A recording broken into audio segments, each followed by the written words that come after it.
Good evening, everyone. My name is Professor Demito, and I am going to be your professor for the next 8 weeks. For some of you, maybe 16 weeks. So, tomorrow is the day we start nursing 673170 Advanced Pathophysiology. Now, I have sent you lots of stuff already, and I want you to really take the time now that you're done with your other coursework to go over this material, because knowing the difference between objective and subjective is paramount for this coursework. How to develop a differential diagnosis, again, very important. This video has given you an overview of the course. So today, what I'm going to go over is the week 1 expectation. Now, bright and early at 8:30 in the morning, the drawer is going to open for your first case. And module 1 will begin. So we start with our devotion, and then we have an overview with our objectives. Now, this week we're going to focus on immunity, infection, stress, disease, epidemiology, and in adults and children. So take the time to go over your readings. Make sure that you have signed up for Real DX as I instructed you to do, and to sign up for your exams, because you're going to be behind the 8 ball if you haven't done so. So make sure that you do that.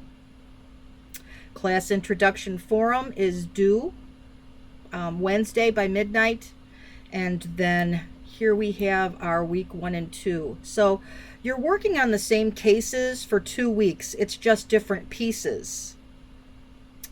So here we go. Now, you're not working in groups for the first 4 weeks. These are individual assignments, and it really is a good idea because I'm going to help guide you. Eventually, as we move down the road, I want you to begin developing these like a SOAP note. As a provider, that's how you are going to begin documenting. So remember, you're making that transition from RN to FNP. So instead of taking orders, you're going to be giving orders. And we write our notes a little differently. We write them in a SOAP note format. The S is subjective, the O is objective, the A is assessment, and then the P is the plan. And we're going to be going through all of those pieces, and I have some more videos for you to watch on how you write those things out. So now, tomorrow morning at 8:30, the patient videos and assessment data will be available to be reviewed by students. You're going to create a list of subjective and objective information that you're hearing from these videos related to the differential diagnoses with rationale for each diagnosis. So it's not enough for you to write differential diagnoses. You have to say why this is a differential diagnosis for you. Okay? So each individual student posts a differential diagnosis, including subjective and objective information from the patient video, and the assessment data, additional labs, diagnostic testing, if any, the student would order if this was his or her patient. The differential diagnosis with rationale for each potential diagnosis is due Wednesday, day 3 at midnight. Thursday at 8:30, the healthcare provider's differential diagnosis will be revealed for each video. The student will compare his or her differential diagnoses with that of the healthcare provider, discussing discrepancies, and you will work to prepare a final diagnosis of the case, including the rationale for the diagnosis. This needs to be submitted by Sunday. Okay, now, Monday, the healthcare provider's diagnosis will be revealed for every video. The student will compare their diagnosis with that of the healthcare provider. Well, this is next week, so we'll go into that next week. So right now, this week, you're going to be working on these 2 portions of the assignment. Okay? And right now, I want you to do your best to get that done. And then I'm going to show you how I want you to put it, what kind of a format I want you to put it in. Now let's look to see, just so that you know, we're going to go to people. This is how you're going to find out what case you're doing. Weeks 1 and 2. Click on this.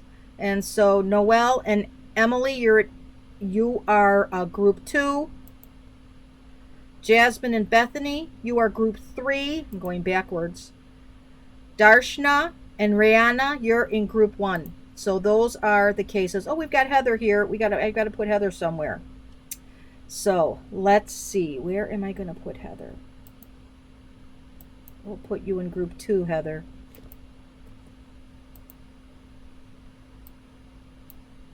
All right. So you're going to do group 2 cases. All right. And let's go back here.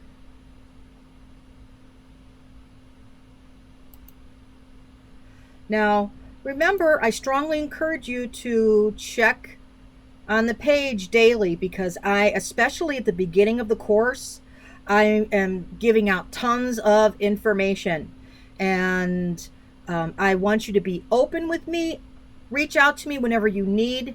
But if I have already given you the information in a video and you haven't viewed it, that's not valuing my time. So make sure that you have tried to find the answer on your own before you approach me with it, if that makes sense. So here's group 1, group 2, and group 3, and the video cases that you're going to be doing. All right. So I think that covers the material for week 1. And as I said, I'm going to be communicating with you a lot, because this course has a lot of components to it. So I look forward to working with you all over the next 8 weeks as you learn about the pathophysiology and how it's related to being a nurse practitioner. Have a great evening.